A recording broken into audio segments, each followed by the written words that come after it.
Hello everyone, and welcome back to another lesson of Psychology of Drumming. I was overwhelmed by the response to lesson number 1, so I'm here tonight to not deliver lesson number 2, but to start with lesson 1.5 and dedicate it to you, the viewer, with viewer email. Let us start with Jim in Roscoe, Illinois. I just sent it to my boss, and I sense a raise coming soon. You are looking not only at a raise, but lesson number 3 is going to show you how to use the psychology of drumming and parlay it into a promotion. Weber in Fort Myers, Florida writes, F***King, brilliant. Comedic genius, you rock. I don't want this to be misconstrued in any way, but you take what you can get, and that's all you want.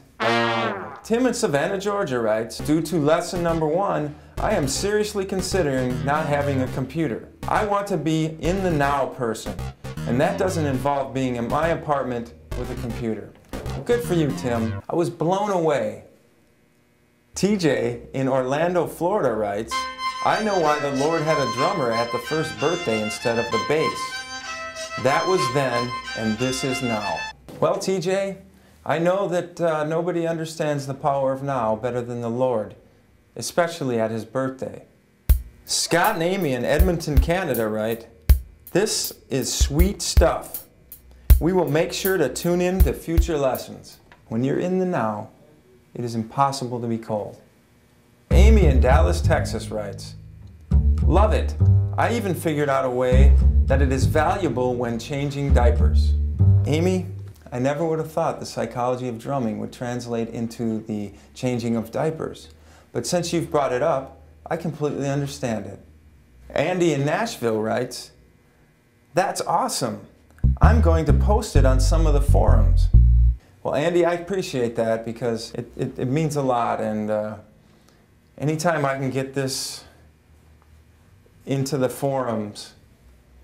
Marty in Lake Delton writes, I sense a trip to the shrink to decipher if that helped me or confused me.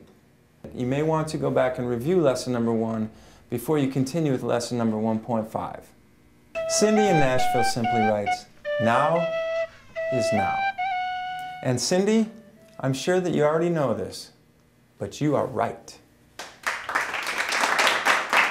Well, that concludes another lesson. I hope that you enjoyed the viewer email as much as I did. Keep watching because you're going to keep learning, and then the viewer email gets even more interesting. I will start to post those on my blog page, and then we can all look at them and read them and react together. In the meantime, that concludes lesson number 1.5 of the psychology of drumming.